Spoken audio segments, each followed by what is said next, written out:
She had never been formally trained for this. That was what the trainer told them when they brought her in for evaluation.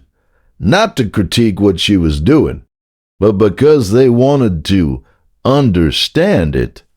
And understanding it required knowing what she had been taught and what she had not. What Freya had been taught: to sit, to stay, to heel, to come, to leave it, and to not counter-surf.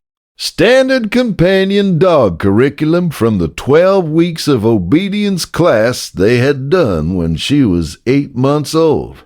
What Freya had not been taught: to position herself between 2-year-old Oliver and the street when they went outside, to move to Oliver's door when his breathing changed at night, to press her nose against his food before he ate anything he had not eaten before, to sit at the top of the stairs when Oliver was at the bottom, forming a soft barrier he would not push past because she was there.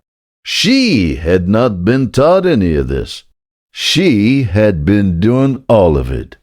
Her breed was listed on the adoption papers as Rottweiler Mix, which was the rescue's honest approximation of a dog that was clearly substantially Rottweiler, and also clearly something else that added a quality of expressiveness to her face that pure Rottweilers did not always have. She was 2 years old when they adopted her. Oliver was 8 months old. The rescue coordinator had said, "This dog will be good with children." Irina, Oliver's mother, had said, "How do you know?" The coordinator had said, "You can see it in how she responds to them. Watch her when Oliver's in the room." She had watched. She had seen nothing dramatic. Freya had been calm, attentive, appropriately interested, without overstepping. Normal in the coordinator's reading. What Irina understood now was that normal had been the word for something else entirely. If you stay for stories about what animals sense before we do, you are in the right place. Subscribe so you do not miss the next one. The trainer who evaluated Freya watched her interact with Oliver for 30 minutes in their living room and then said, "She's doing protection work." She said, "Not aggressive protection. I want to be clear about that distinction." She said she has identified this child as the being she is responsible for, and she has developed a suite of behaviors designed to keep him safe. She said the food inspection is particularly interesting. That's not something I see often in untrained dogs. The food inspection. When Oliver sat at his high chair, Freya approached and pressed her nose against whatever was on the tray before he was given it. She did this every meal. She had done it, Irina realized in retrospect. Since Oliver started solid foods at 6 months, she had assumed it was curiosity. She had not known what it was. She asked the trainer, "What is she detecting when she does that?" The trainer said, "Possibly nothing, most of the time, but she may have developed this behavior in response to something she detected early on. An allergen, a contaminated surface, a food that was off. She's checking. Whether she's always accurate, I can't tell you.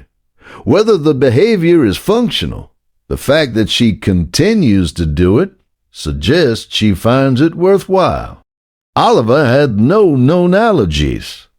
He had also never had a bad food reaction. Irina could not connect the food inspection to any incident. She also could not connect the stare's behavior to any incident. She could not connect most of what Freya did to anything specific, because nothing specific had happened.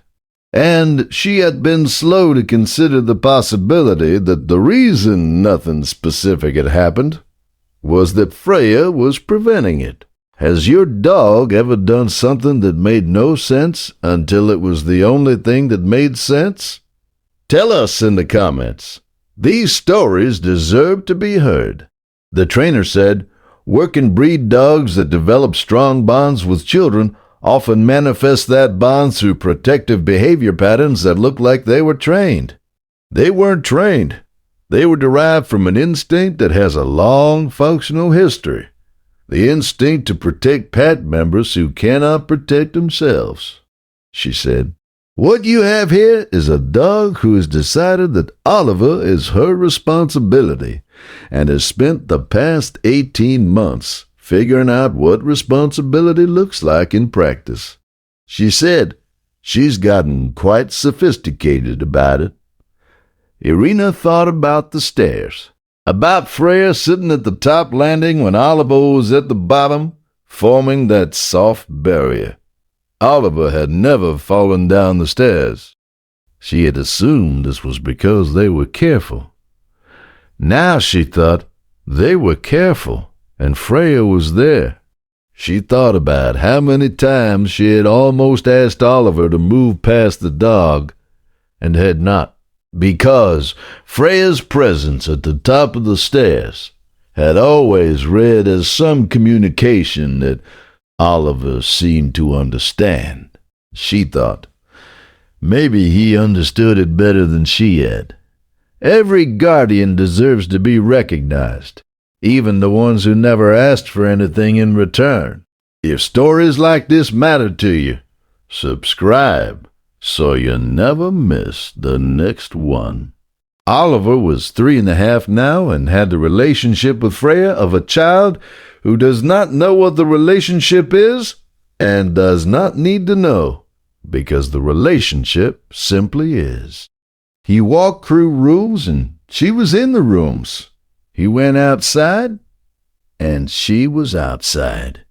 He came home from his grandparents' house and she was at the door, performing the specific inventory of a dog, checking that everything has returned that left. He had never questioned this. He had never known any other arrangement. Irina had the trainer's evaluation in a folder in the kitchen. She read it sometimes. She thought about the word sophisticated.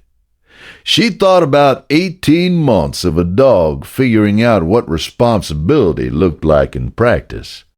She thought about the long functional history of this instinct, and about all the years before she was in it, before Oliver was in it, in which this had been happening in houses and yards and fields, and nobody had been writing it down.